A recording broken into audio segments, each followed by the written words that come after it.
Está escrito, por nosso ensino está escrito, nunca vi tanto nome de cidade na minha vida, muita cidade. Eu fiz uma contagem por alto, é claro que talvez aqui eu possa ter me esquecido de uma ou de outra, mas eu fiz uma contagem por alto aqui, deu mais de 80 cidades, que foi dado, que foi conquistada, mais de 80 cidades conquistadas pela tribo de Judá. E essas cidades, elas estavam espalhadas em várias áreas da região sul da Palestina, que é a região que coube aos filhos de Judá. Os irmãos se lembram que semana passada nós estudamos que a tribo de Judá foi a maior tribo de Israel, a mais importante tribo de Israel. Jesus é o leão da tribo de Judá. Ele veio da tribo de Judá. E essa tribo, ela ocupou uma grande faixa de terra na parte sul da Palestina. E, por conseguinte, ela herdou muitas cidades. Só para vocês terem uma ideia, dos versículos 20 a 32, nós vamos tomar conhecimento de todas as cidades que ficavam no sul, na região conhecida como Negueb. Essa região toda foi dominada pela tribo de Judá. Dos versículos 33 a 47, nós vamos tomar conhecimento de todas as cidades que foram conquistadas na planície, na região mais plana. Dos versículos 48 a 60, nós vamos tomar conhecimento das cidades que foram tomadas na região montanhosa, nas montanhas. E o versículo 61 e 62 nos dão um relato das cidades que foram conquistadas no deserto da Judéia. Então é muita cidade. Foram mais de 80 cidades conquistadas por essa tribo. Mas o que me chama a atenção aqui nesse bloco, realmente lendo todo esse relato das conquistas da tribo de Judá, e nós não podemos nos esquecer de que quando nós lemos o livro de Êxodo para frente, Êxodo, Levítico, Números, Deuteronômio e Josué, isso é um retrato da nossa vida, principalmente a conquista da terra prometida. É um retrato da nossa vida. Quando você lê todo esse relato e você começa a tomar conhecimento desse monte de cidades que foram possuídas, lembre-se de que a sua vida espiritual está ali. Nós podemos aprender muito com essas conquistas, com esses domínios territoriais. É muito importante que nós tenhamos isso como pano de fundo, porque nada do que está escrito aqui é irrelevante. Nós podemos aprender muito, mas muito mesmo, através das conquistas de Israel. Mas o que me saltou os olhos aqui, irmãos, e eu quero começar agora a expor o texto e passear por esse texto com você, o que me chamou a atenção foi o versículo 63. O Judá conquistou mais de 80 cidades, nas planícies, na região montanhosa, na parte sul, no deserto. Mas o versículo 63, ele salta aos olhos nesse texto. O texto diz assim: não puderam, porém, os filhos de Judá expulsar os jebuseus que habitavam em Jerusalém. Assim, habitaram os jebuseus com os filhos de Judá em Jerusalém até o dia de hoje. Quem eram os jebuseus? Quem eram os jebuseus? Os jebuseus foi um povo que habitou em Canaã, nas colinas da região. Nessa parte montanhosa, era lá que os jebuseus habitavam. E os jebuseus eram descendentes de Canaã, que era neto de Noé. Noé tinha 3 filhos, Sem, Cão e Jafé. Canaã era o filho de Cão. Então, Canaã deu origem aos jebuseus. Você pode acompanhar isso, por exemplo, lendo Gênesis 10, 16, ou 1 Crônicas 1, 14. Eles habitaram a cidade que, num período posterior, eu não sei se vocês vão se lembrar, é claro que vocês vão, quando Abraão lá em Gênesis 14, ele se encontra com Melquisedeque. E Melquisedeque era rei de Salém. Salém era o nome da cidade dos jebuseus, da capital dos jebuseus. Essa cidade, posteriormente, ela foi dominada por esses descendentes de Canaã, e ela teve o seu nome mudado. Ela passou a se chamar Jebus, daí o termo Jebuseus. Então essa cidade de Salém, posteriormente recebeu o nome de Jebus, e ficou sendo uma cidade extremamente importante para esse povo. Essa cidade, Jebus, ela era praticamente impenetrável, porque ela ficava nos montes, muros muito altos, precipícios de todos os lados, e era uma cidade extremamente fortificada. Então Jebus se orgulhava dessas cidades. Esses jebuseus, lá no capítulo 10 de Josué, eles vão se unir a 4 outras nações, e eles vão fazer uma confederação de 5 reis que vão marchar contra os filhos de Israel. E um desses reis, Adonizedeque, era o rei dos jebuseus. Eles vão marchar contra Israel para impedir Israel de avançar na conquista da terra prometida, não é? E eles são derrotados, mas não definitivamente. Eles vão se reorganizando. Quer ver? Eu tenho alguns textos aqui para você, não é? Para mostrar para você que eles não foram derrotados. Embora eles tenham sido, de alguma maneira, atacados, mas eles sempre se reorganizavam. Era um povo muito forte. Os jebuseus, eles eram um povo muito forte, e eles não foram vencidos pela tribo de Judá. E também não foram vencidos pela tribo de Benjamim. Por quê? Porque Benjamim ficava logo na fronteira com Judá. E como Judá não conseguiu derrotar Jebus, os jebuseus, coube à tribo de Benjamim expulsar os jebuseus, e eles também não conseguiram. Para vocês verem a força que essa nação tinha naquela terra, naquela região. Era uma nação poderosíssima. Eu quero te mostrar alguns textos aqui. Veja só esse texto de Juízes 1, 21. Porém, os filhos de Benjamim, foi o que eu acabei de dizer para vocês, não expulsaram os jebuseus que habitavam em Jerusalém. Antes, os jebuseus ficaram habitando com os filhos de Benjamim em Jerusalém até o dia de hoje. Então, coube a Judá fazer isso. Aqui no versículo 63, eu quero ler novamente, diz que não puderam, porém, os filhos de Judá expulsar os jebuseus que habitavam em Jerusalém. Isso coube à tribo de Benjamim. Benjamim também não conseguiu. Agora veja só esse outro texto aqui. Estas, pois, são as nações que o Senhor deixou ficar, para por elas provar a Israel, a saber, a todos os que não sabiam de todas as guerras de Canaã, tão somente para que as gerações dos filhos de Israel delas soubessem, para lhes ensinar a guerra, pelo menos os que dantes não sabiam delas. 5 príncipes dos filisteus, todos os cananeus, e sidônios, e heveus, que habitavam nas montanhas do Líbano, desde o monte de Baal-Hermon até a entrada de Ramate. Estes, pois, ficaram para por eles provar a Israel, para saber se dariam ouvido aos mandamentos do Senhor que ele tinha ordenado a seus pais pelo ministério de Moisés.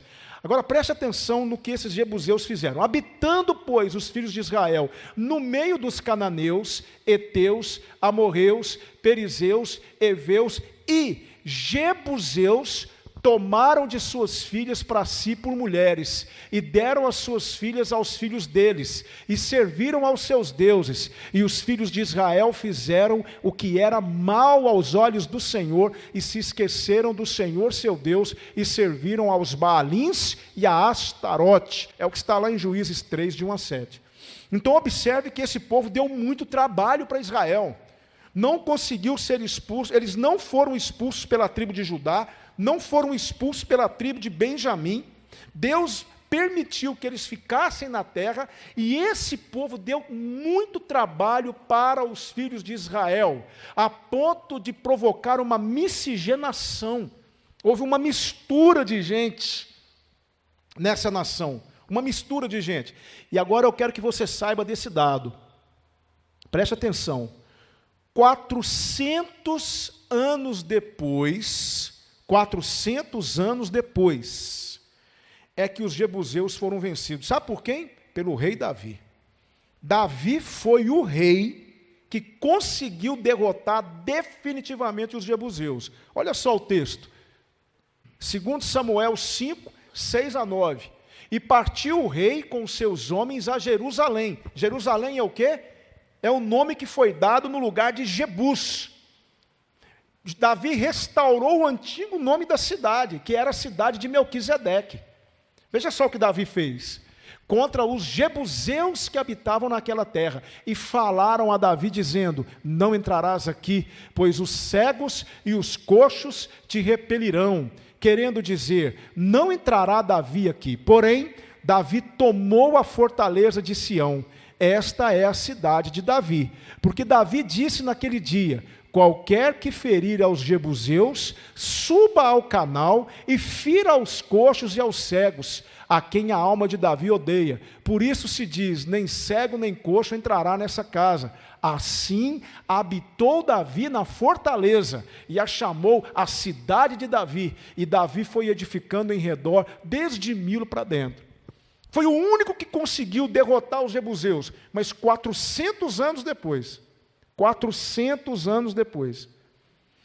a tribo de Judá não conseguiu, a tribo de Benjamim não conseguiu, somente Davi, 400 anos depois, conseguiu. Eu quero que vocês entendam isso, porque isso é muito importante para o desenvolvimento da nossa palavra nessa noite. Depois que os filhos de Israel voltam do cativeiro babilônico, olha só o que aconteceu. Esdras capítulo 9, versículos 1 e 2.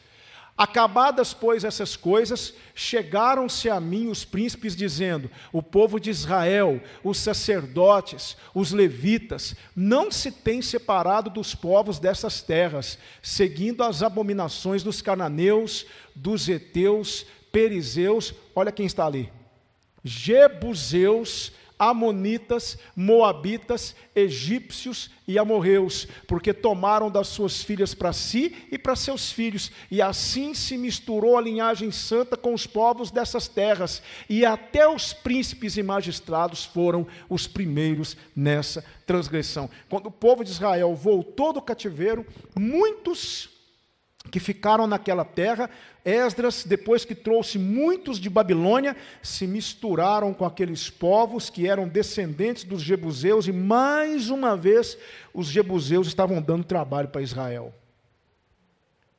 Eu gostaria de pensar sobre isso com você nessa noite, sobre essa questão dos filhos de Israel não terem conseguido expulsar os jebuseus, e como isso custou caro para eles. E como isso tem tudo a ver conosco, enquanto crentes que somos, enquanto servos de Deus que somos.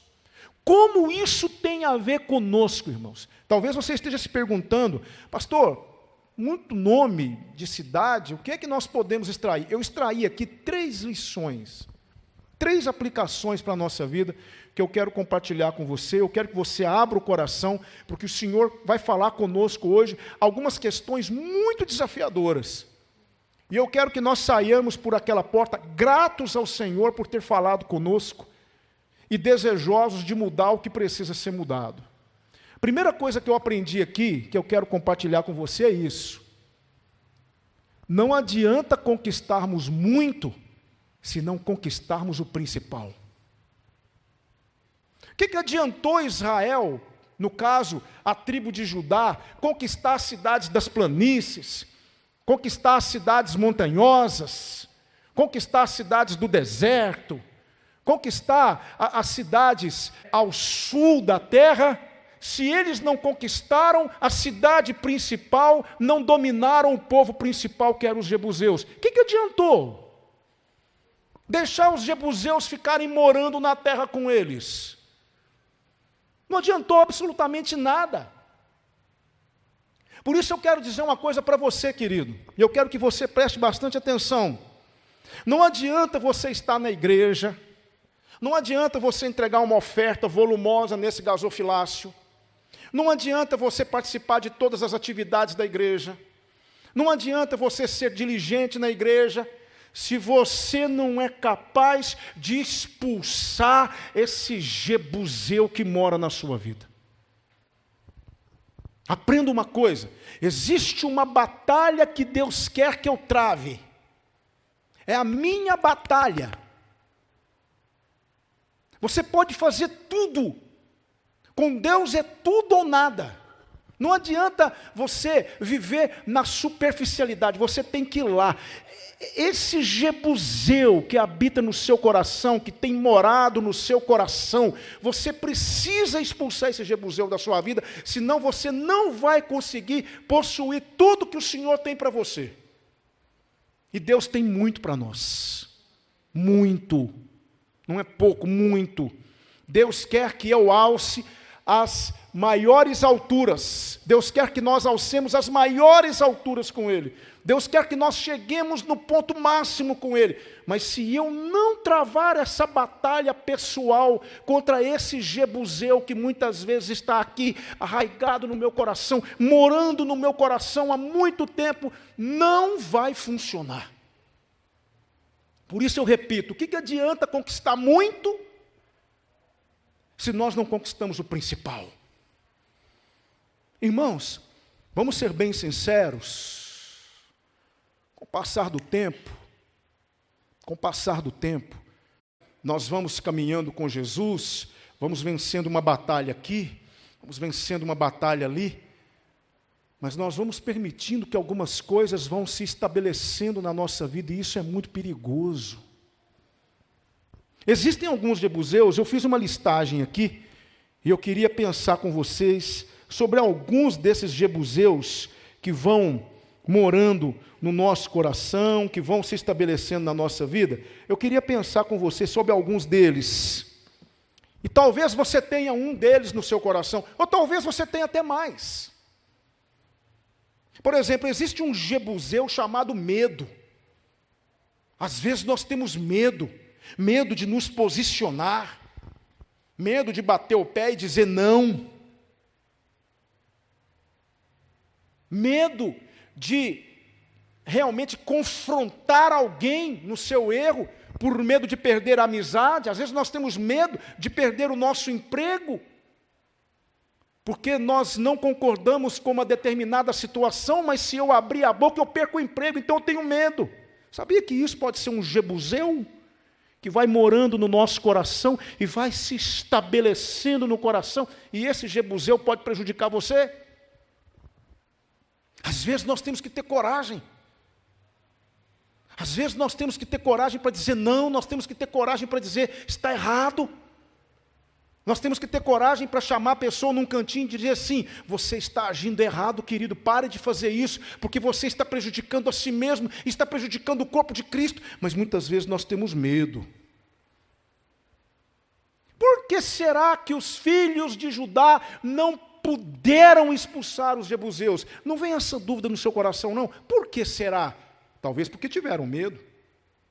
Viram a cidade fortificada, viram que era um povo valioso, um povo valoroso, um povo valente, um povo que lutava, um povo que guerreava, um povo que não tinha medo, e eles tiveram medo. Talvez foi por isso.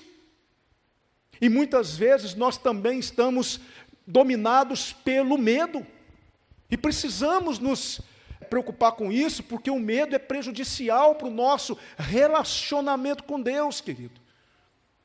Isso é um jebuseu que vai morando na terra com a gente. Tem um outro jebuseu que eu quero falar para você aqui, que é tão nocivo quanto, é o jebuseu da dúvida. Será? Será que é mesmo?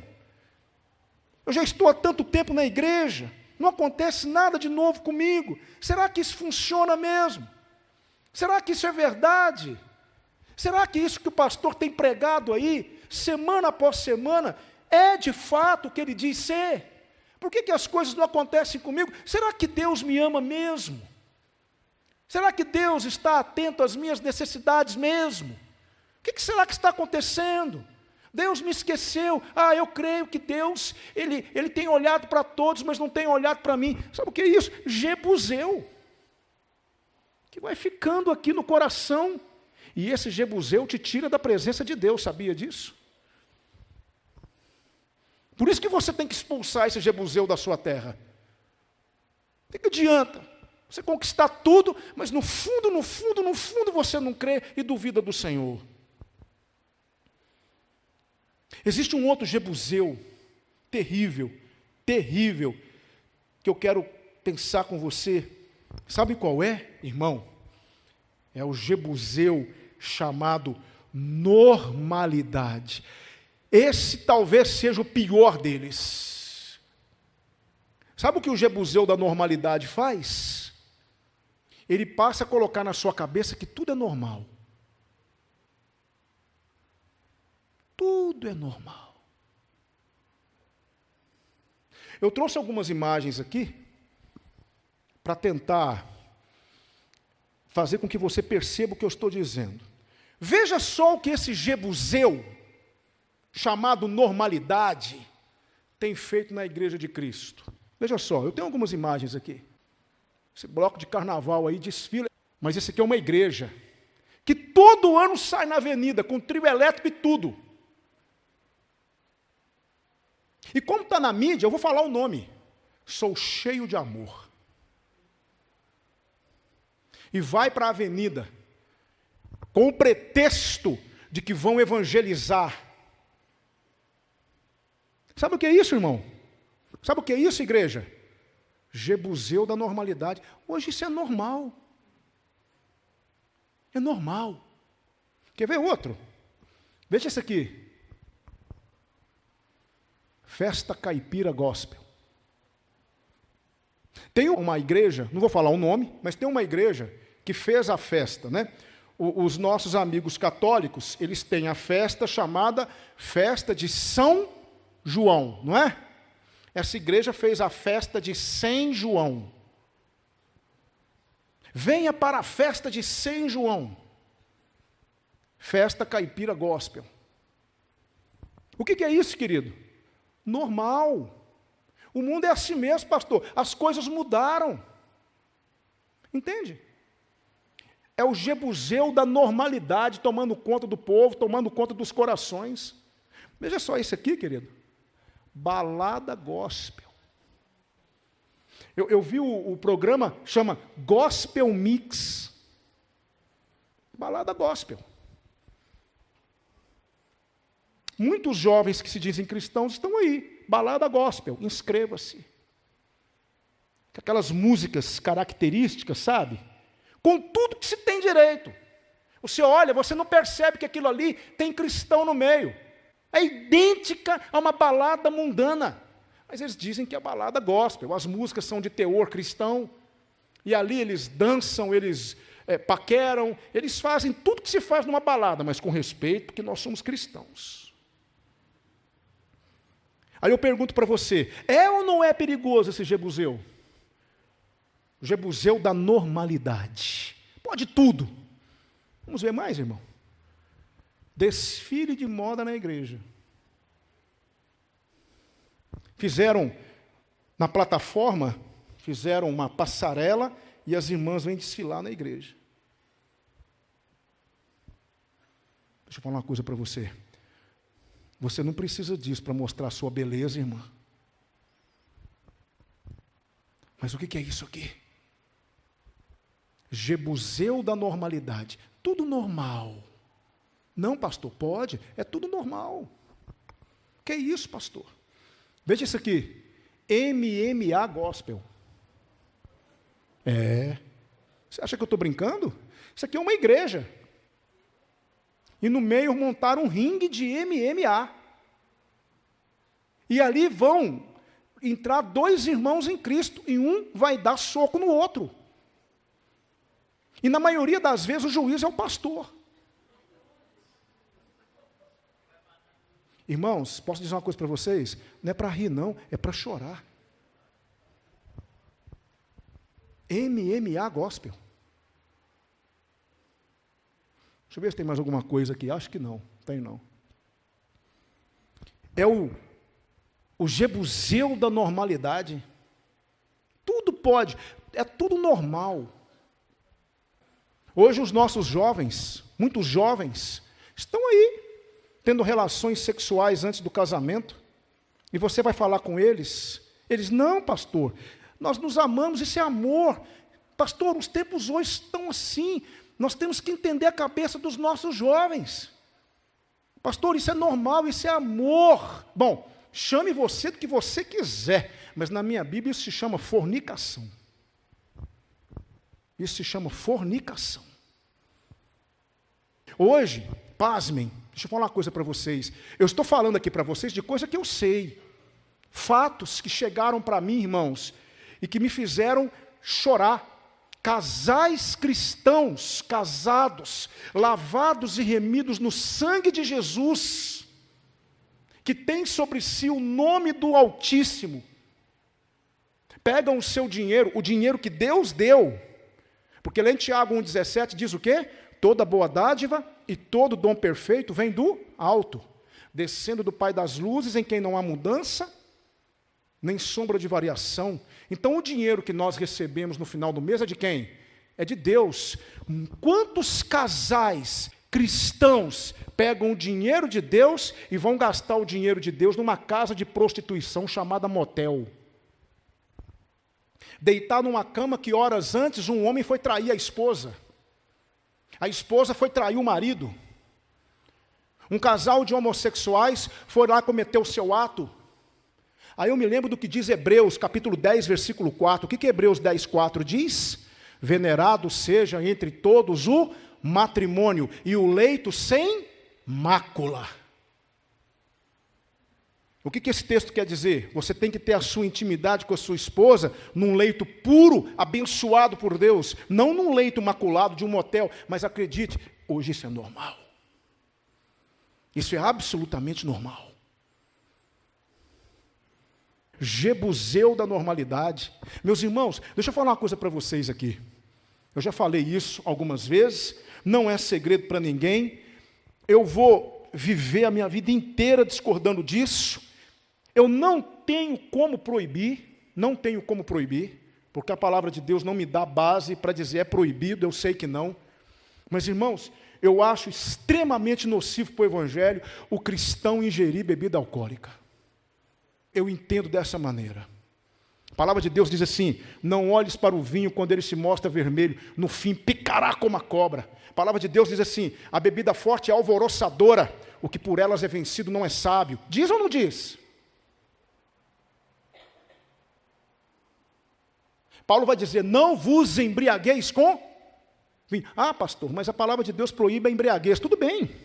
Eu não vou discutir isso, e tem mais. Eu não vou aqui ficar debatendo com você por causa disso, mas que eu sou contra, porque a palavra de Deus também diz que nós temos que ter cuidado com escândalo, nós podemos estar escandalizando pessoas, a Bíblia diz em Eclesiastes 12, 14, que Deus vai trazer juízo toda obra, quer seja boa, quer seja má, e já imaginou, irmãos, a quantidade de gente que pode estar indo para o inferno por causa do meu testemunho? Agora, eu não posso proibir, eu não tenho como proibir, falar é proibido, porque a Bíblia não me dá margem para isso. Mas hoje é a coisa mais normal do mundo. Mais normal. E isso, para mim, mais prejudica do que ajuda. Mas aí a gente fala, o pastor é isso, o pastor é aquilo, o pastor está ultrapassado, o pastor está com a mente muito fechada, o pastor tem que abrir a mente, o pastor tem que repensar suas posições.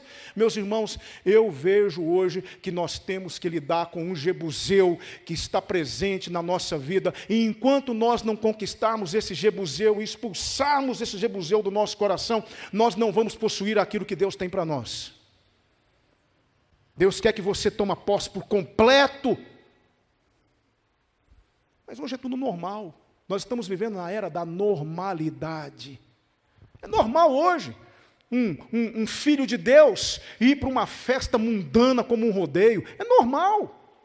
Ouvir músicas de teor duvidoso, músicas que falam de traição, de adultério, músicas que degrinem muitas vezes a imagem da mulher, como eu já ouvi aí. Infelizmente eu ouvi um dia uma música tocando em determinada loja uma música denegrindo totalmente a imagem da mulher. Aí você vai para esses ambientes onde está tocando essas músicas podres, essas músicas de teor duvidoso, onde você vai ver lá um monte de garota ficando grávida precocemente. E quem é que está lá muitas vezes? Os filhos de Deus. Normal.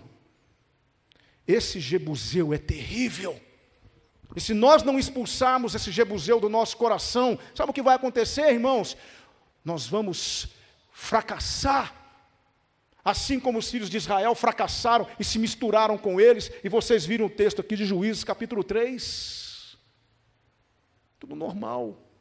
É o Jebuseu da normalidade. Alguns anos atrás, coisas que hoje são normais eram inadmissíveis, mas hoje é normal. Existe um outro Jebuseu que nós precisamos expulsar, terrível, sabe qual é? É o Jebuseu do adiamento. Que é isso, pastor? É aquele Jebuseu que te faz adiar tudo. Agora não, depois, ainda não é a hora, não chegou o momento. Você vai na igreja, você ouve a mensagem, você ouve Jesus falar com você, você ouve a palavra de Deus falar com você, mas você diz, agora não, depois, nesse momento não, semana que vem, o mês que vem, o ano que vem, quem sabe amanhã. É o Jebuseu do adiamento. Só que a palavra de Deus diz uma coisa muito interessante lá em Provérbios capítulo 27. Não presumas o dia de amanhã, pois não sabes o que te sucederá o dia. Quem foi que disse que eu tenho controle do amanhã? Mas amanhã, pastor. Agora não, pastor. Não, hoje não, pastor. Não. Adiamento. Conta-se uma história de um general muito poderoso com seu exército. Chegou nas portas de uma cidade. Aí o general pegou o seu servo e disse assim, vai lá e fala para o rei dessa cidade aí. Você quer que eu entre como amigo ou como inimigo? Aí o rei olhou e falou assim, eu vou pensar.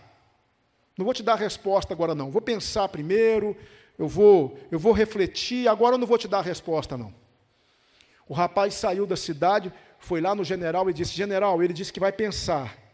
Ele ainda não tem a resposta, ele não vai te dar a resposta agora não, ele vai pensar.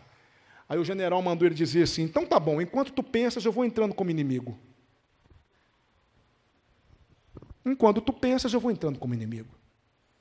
Vocês não acham que às vezes nós pensamos demais, irmãos? Nós adiamos demais? Nós postergamos demais? Nós deixamos para depois demais? Existem momentos que nós temos que agir aqui agora.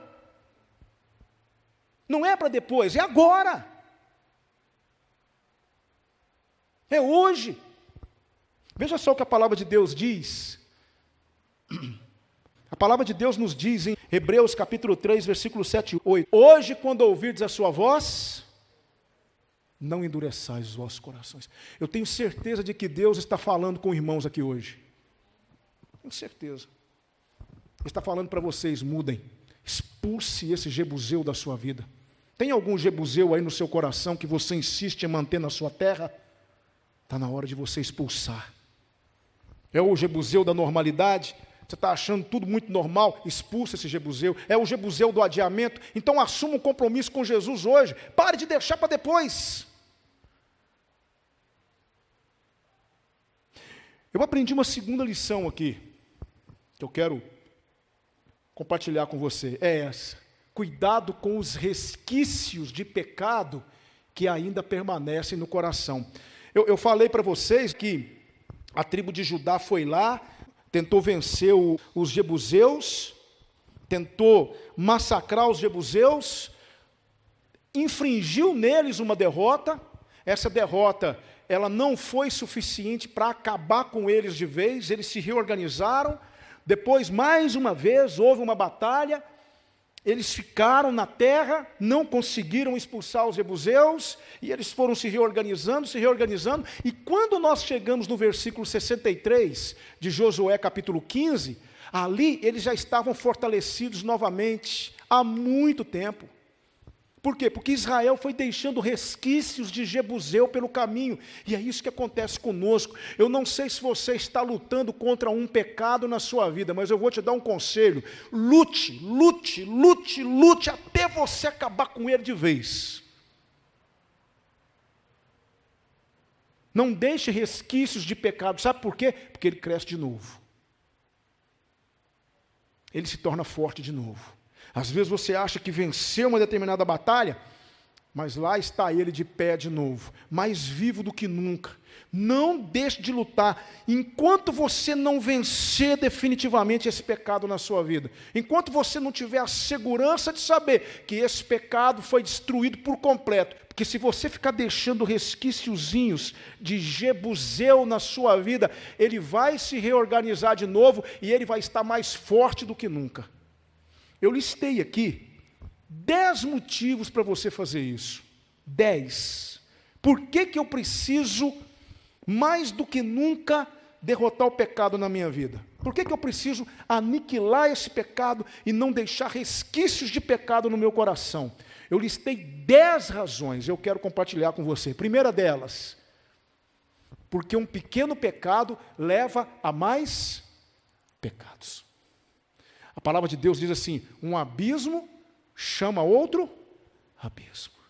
Um pecadinho hoje, um pecadinho amanhã, um pecadinho semana que vem, e daqui a pouco o pecado está no trono e você está aos pés dele.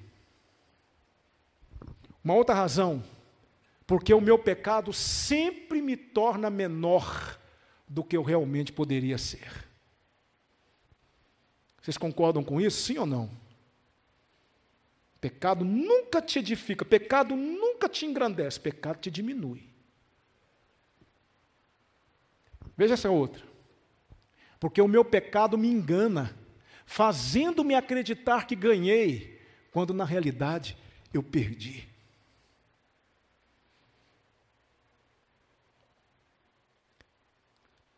Tem algum pecado na sua vida que você precisa tratar? Tem algum resquício de Jebuseu aí que você sente que precisa voltar lá e enterrar de vez? Veja só. Por quê? Porque os supostos benefícios de meu pecado nunca superam as consequências da desobediência. O pecado, ele traz para você um momento de contentamento, mas as consequências são drásticas. Eu me lembro da história de Davi. Você se lembra de Davi?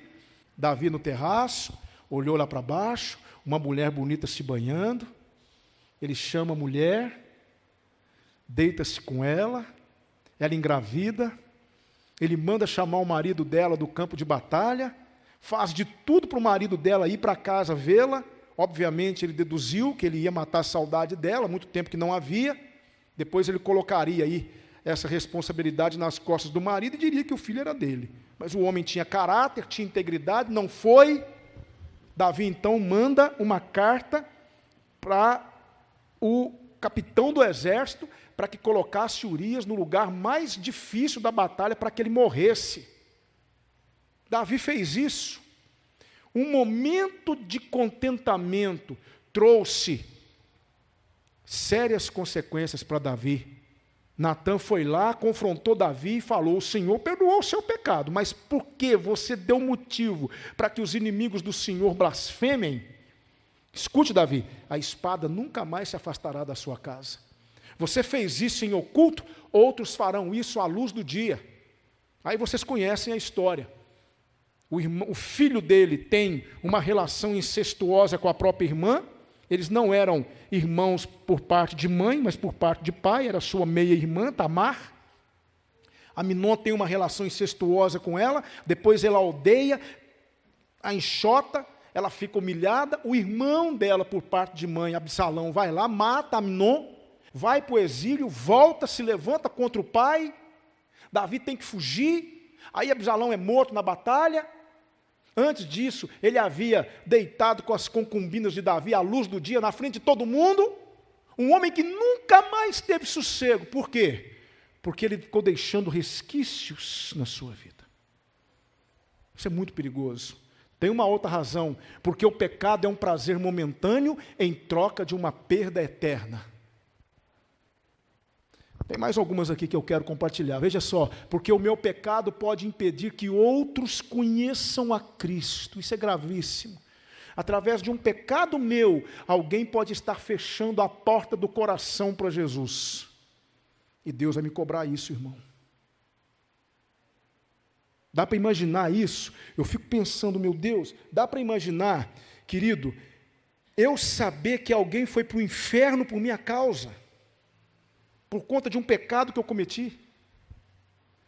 Veja só, porque Deus escolheu, isso aqui também é muito sério, porque Deus escolheu não ouvir as orações daqueles que cedem ao pecado.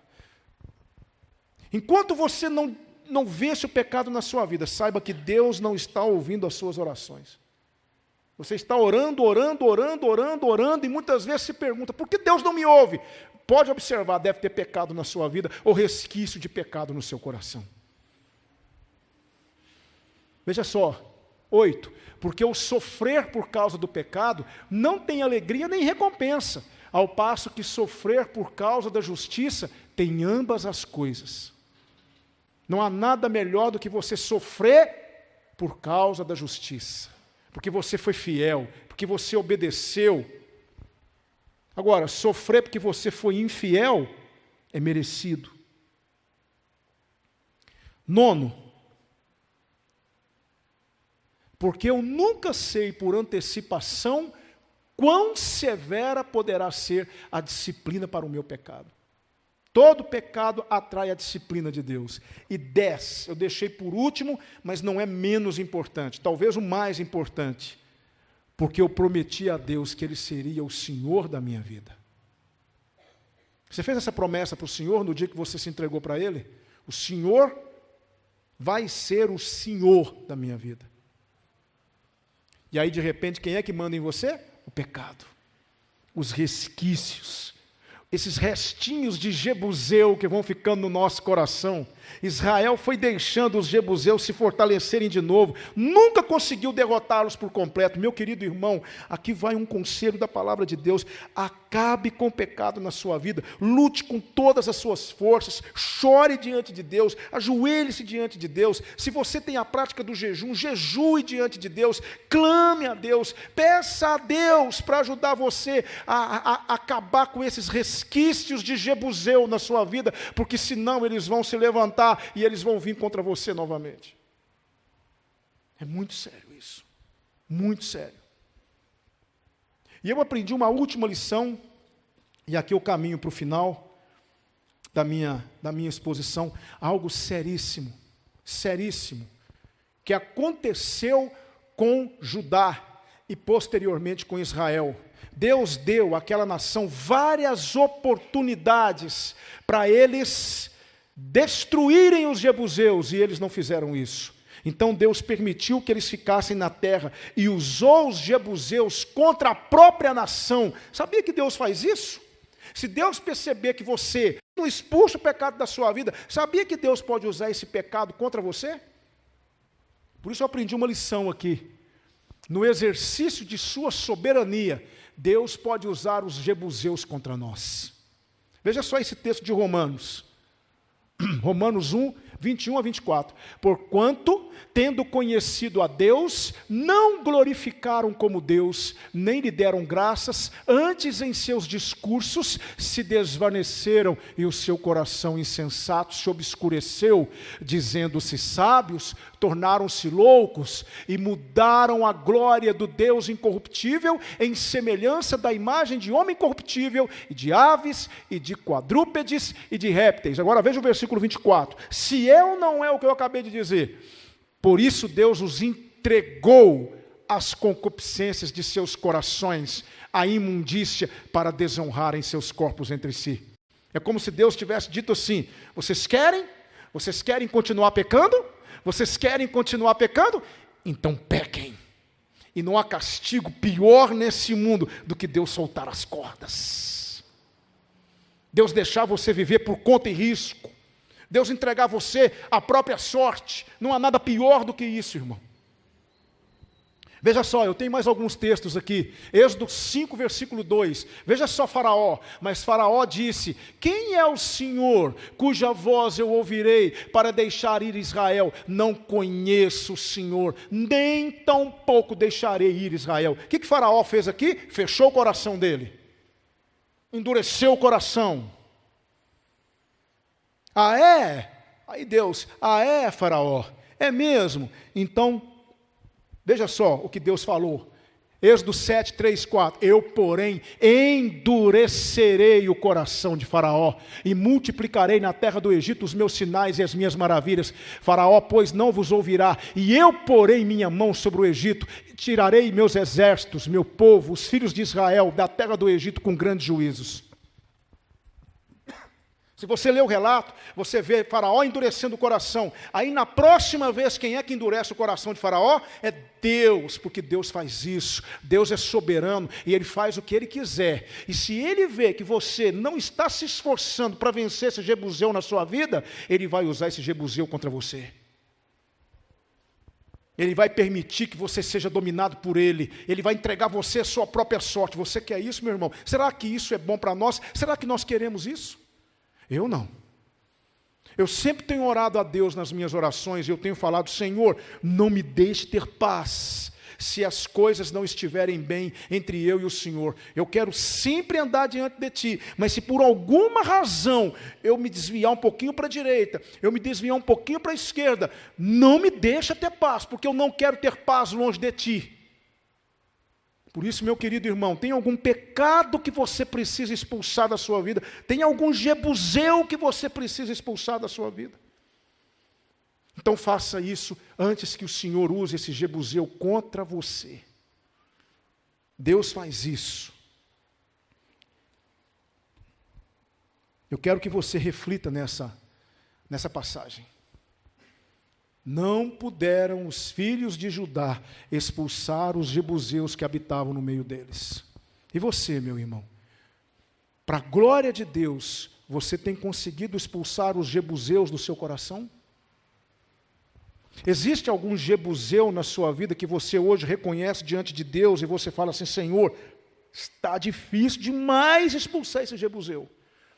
Mas se o Senhor for comigo, se o Senhor me abençoar, eu vou lutar contra ele com todas as minhas forças, porque eu não quero esse jebuseu na minha terra. Eu não quero esse jebuseu no meu coração. Será que você hoje faria esse propósito com Deus? Eu não sei qual é, mas você sabe, irmão. Todos nós temos. Está aqui na nossa terra. E nós vamos deixando eles lá. Chega um momento que eles vão dar trabalho.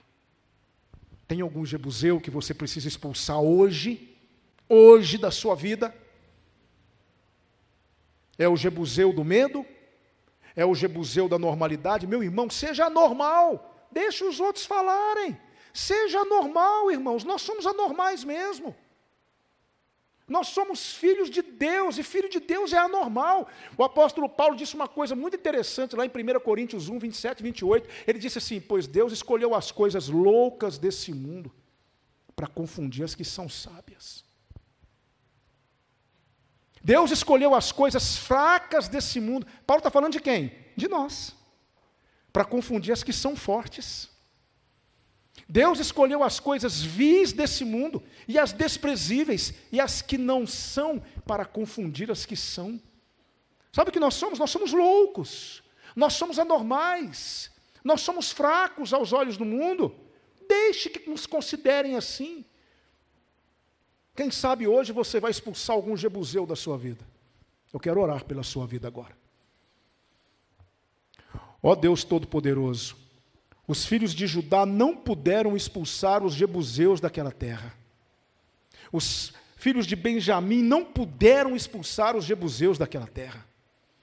O Senhor permitiu que aquele povo ficasse lá, e aquele povo serviu de laço para os teus filhos, porque o Senhor permitiu. Mas eu te peço em nome de Jesus Cristo, que se há alguém aqui nesta noite que precisa, Senhor, expulsar algum jebuseu de sua terra, que não seja como Judá, que não seja como Benjamim, mas que consiga expulsar esse jebuseu para a tua glória. Em nome de Jesus. Se há alguém aqui nesta noite que se sentiu tocado, talvez até irado, por ter sido confrontado, mas é um crente em Jesus e teu espírito sempre vence. Que teu espírito leve essa pessoa a refletir: eu preciso abandonar esse jebuseu, a palavra de Deus está certa, esse jebuseu está me prejudicando, e eu quero expulsar esse jebuseu da minha terra. Ó Senhor, fala a esse coração nessa noite, para que no nome de Jesus, nós possamos possuir tudo o que o Senhor tem para nós, porque Senhor, não adianta conquistar muito, se nós não estamos conquistando o principal. Não adianta, Senhor, ficar mantendo resquícios de jebuseus no coração. Oh, meu Deus, não adianta. Esses resquícios vão se reorganizar. Meu Deus Todo-Poderoso, eu lhe peço que nesta noite o Senhor tenha misericórdia de nós, nos dê mais uma oportunidade para que nós possamos lutar contra esses jebuseus. Nós vamos expulsá-los, Senhor, nós vamos expulsá-los do nosso coração, com a Tua ajuda, com a Tua força nós vamos expulsá-los. Não os use contra nós, ó Deus, nós vamos expulsar esses jebuseus. Ajuda-nos, Deus, nós precisamos de Ti. É minha oração, em nome de Jesus Cristo, Teu Filho. Amém. Amém. Que o Senhor abençoe cada um dos irmãos. Amém.